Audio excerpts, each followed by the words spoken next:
নময়ী নৃসিংহ চরণ অনাদি পরম কারণ হে অনাদি পরম কারণ অনাদি পরম কারণ।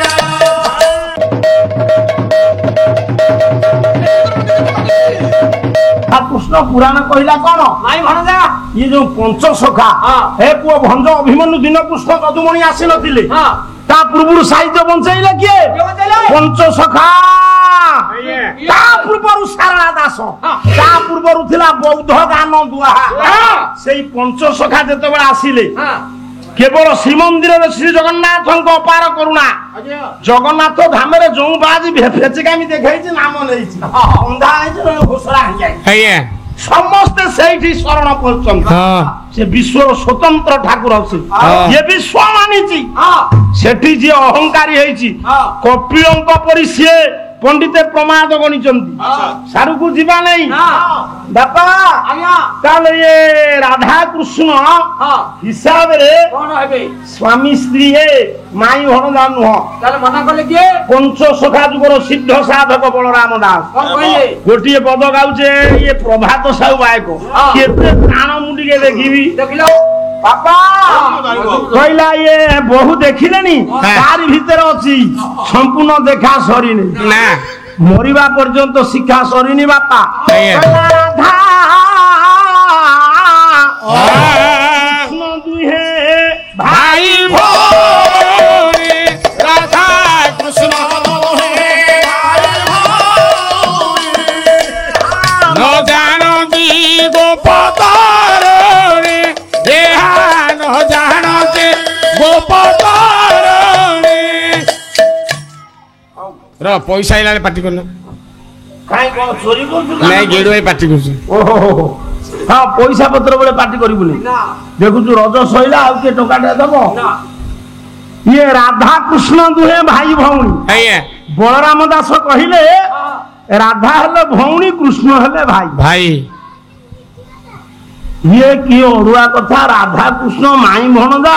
ବଳରାମ ଦାସ କଣ କହିଲେଣି ଭାଇ ଭଉଣୀ? ଆରେ ବାବୁ ହେ କିଛି ସମୟ ଯାଇନାହିଁ ସେଇ ପଞ୍ଚ ସଖାଙ୍କ ଭିତରୁ ଆଉ ଜଣେ ଠିଆ ହେଲେ କହିଲେ ନା ଇଏ ହବନି। ଅଚ୍ୟୁତାନନ୍ଦ ମହାପୁରୁଷ ଦିବାଣ ପ୍ରତିଭା ମ୍ଳାନ ପ୍ରତିଭା ଅଦ୍ୱୈତ ପ୍ରତିଭା ମୂର୍ଧନ୍ୟ ପ୍ରତିଭା ଆଷ୍ଟ୍ରୋଲୋଜି କେମିଷ୍ଟ୍ରି ଭବିଷ୍ୟତକାର ନିର୍ମଳ ମଠ ମହନ୍ତ କଣ କହିଲେ ସେ ଯାତ୍ରାବାଦୀ ଏ ପୁଅ ବାପା ଶୁଣୁ କାହିଁ ଦୌଡ଼ିକି ଯିବ ଧୀରେ ଧୀରେ ଯାଉନା। ସେ କଣ ଲାଗିଗଲେ ସେ ପିଲାଙ୍କ ପାଟି ଆଉ ଶୁଭିବନି। ତେଣୁ ରାଧା କୃଷ୍ଣ ହେଲେ ଭାଇ ଭଉଣୀ। ଅଚ୍ୟୁତ ନାହିଁ କରିଦେଲେ କହିଲେ ରାଧା କୃଷ୍ଣ ଭାଇ ଭଉଣୀ ନୁହଁ। ରାଧା ଠାରୁ କୃଷ୍ଣ ହୋଇଲେ ଜାତ ରାଧା ଠାରୁ କୃଷ୍ଣ ହୋଇଲେ ଜାତ ତାଙ୍କରି ସୁତ କଂସ ମାରିଲା। ଏ ପିଲା ଦେଖ କେମିତି ଜଗତସିଂହପୁର ବିରେକି ବାବା ଯୋଉଠି ଖୁଆକୁ ଏମିତି କରିଦେବି ରହିଯିବ। ଇଏ ସେଟିଂ ଅଲଗା। ରାଧା ଠାରୁ କୃଷ୍ଣ ହୋଇଲେ ରାଧା କଂସକୁ ମାରିଲେ ତାଙ୍କରି ସୁତ କଂସ। ଇଏ ପୁରୀ ଜିଲ୍ଲା ଲାଗ ସେଟିଂ କରିଛି ମୋ ସାଙ୍ଗେ। ଏଠି ଯେତିକି ଆପଣ ମାନେ ବସିଛନ୍ତି ସବୁ ଶୁଣନ୍ତୁ। ଏ ପୁଏ ରାଧା ହେଲେ ଅଚ୍ୟୁତାନନ୍ଦ ମହାପୁରୁଷ କହିଲେ ରାଧା ହେଲେ ମା କୃଷ୍ଣ ହେଲେ ପୁଅ। ତାହେଲେ ବଳରାମ ଦାସ କହିଲେ ଭାଇ ଭଉଣୀ,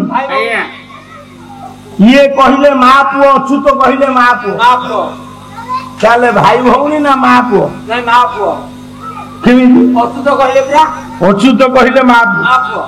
ଆମ ଏ ଯୋଉ ଖୋର୍ଦ୍ଧା ଜିଲ୍ଲା ବାଲିପାଟଣା ପାଖରେ ଗୋଟେ ମଠ ଅଛି। ସେ ମଠ ନାଁ ହଉଛି ଶିଶୁ ଅନନ୍ତ ଆଶ୍ରମ ଆଉ ଶିଶୁ ଅନନ୍ତ ମଠ। ଶିଶୁ ଅନନ୍ତ ବାଦ ନାହିଁ କରିଦେଲେ। କହିଲେ ରାଧା କୃଷ୍ଣ ମା ପୁଅ ନୁହଁ, ମାଇଁ ଭଣଜା ନୁହଁ, କି ଭାଇ ଭଉଣୀ ନୁହଁ। କହିଲା ପ୍ରକୃତି ପୁରୁଷ ଲାଗିଛି ଖେଳ।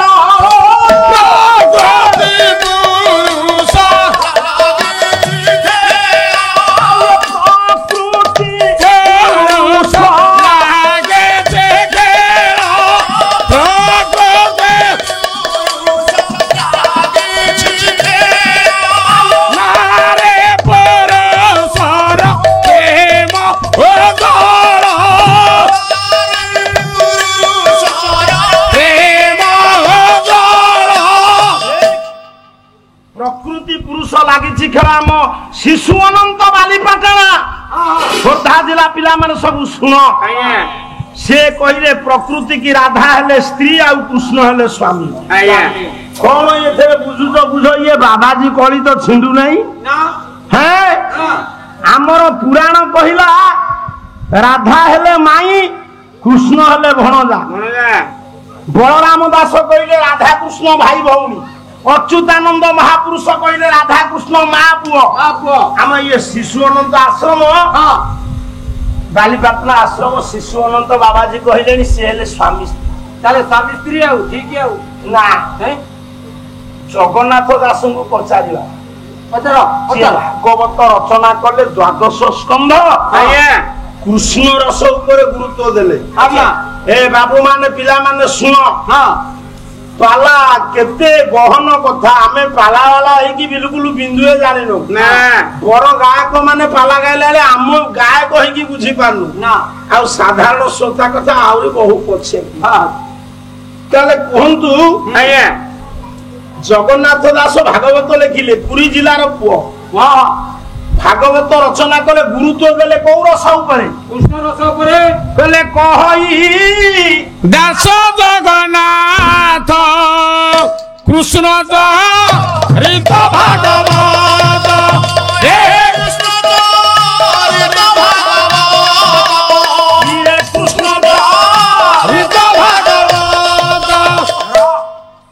ପିଲାମାନେ କୃଷ୍ଣ ଚରିତ ଉପରେ ଗୁରୁତ୍ୱ ଦେଲେ ଜଗନ୍ନାଥ ଦାସ ଭାଗବତ।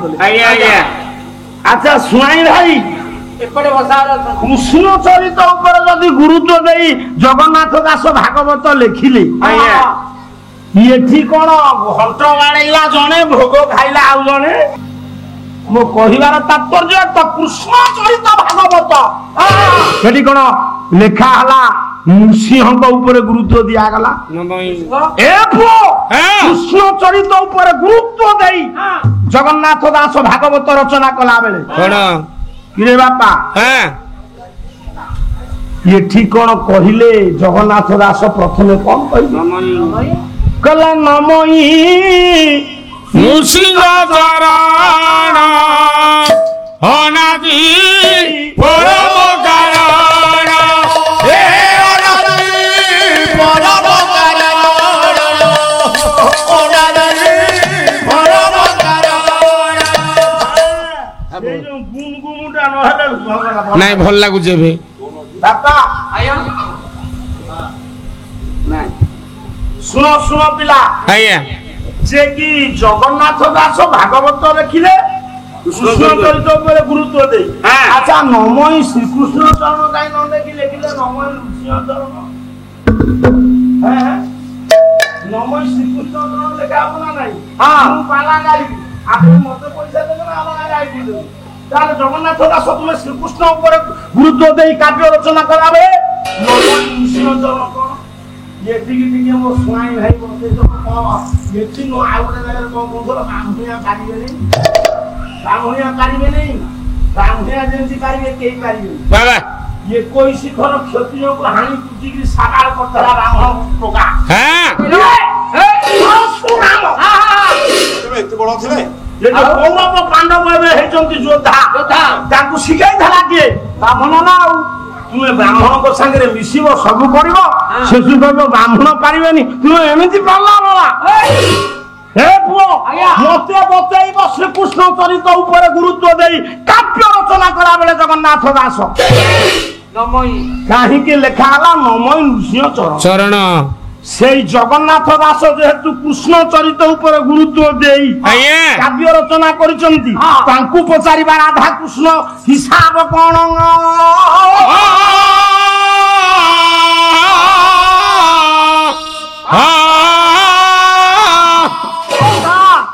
জগন্নাথ দাস পচারিব কোন?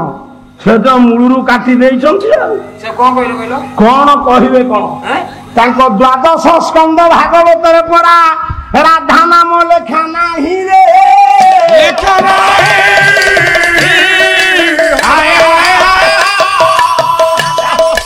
জগন্নাথ দাস একত্র ভাবন্তি রহিরে। রাধা কৃষ্ণଙ୍କ ଭିତରେ ଭିନ୍ନତା ସୃଷ୍ଟି କରି ନାହାନ୍ତି ଜଗନ୍ନାଥ ଦାସ।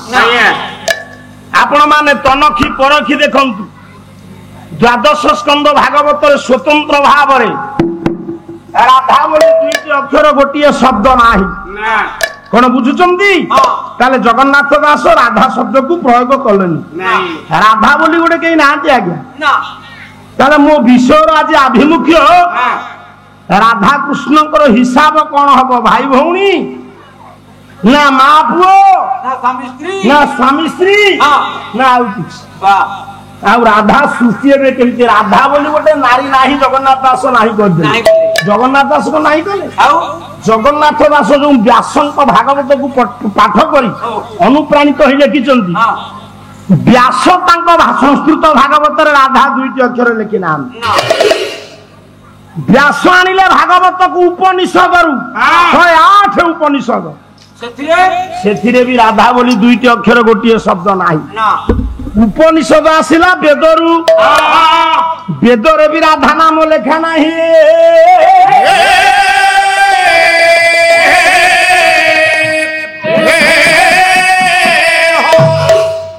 राधा किए पिले राधा कौटू आसिले राधा दुईटी अक्षर गोटे शब्द ये कौटू आइले नाई आज्ञा मु आज अधिवास रजनी रे मु आपण को आउ दशम शताब्दी रु जाऊनी मु आपणकर द्वादश शताब्दी आड़ को जीवी किंतु भृगु कहिले राधा बोली दुईटी अक्षर गोटे शब्द कौन से बापा कौन कथा की सारे लोक खाइया जगन्नाथ दास पूर्वर भृगु कहले भृगु भृगु भृगु किए जानी खाली खंडे खंडे पान चबई दौचु दांत किले दौचु धान हल्दी किणी आनलु पुणी बदलैबु कौन तोर टंका खर्च अच्छी गायक तार नाम नौ तुम पालिया कथा मुझे जान नहीं गायक को लोक प्रश्न पचारा तुम आड़े मिश्री पानी पीउथब पार्टी बंद कर जी पार्टी कर घर को शुण ताले भृगु कौन कहले राधा किए कहला उ सृष्टि नेति रासपद पोषण चधा पदगति रीति संपन्न नामना एव गरियोसी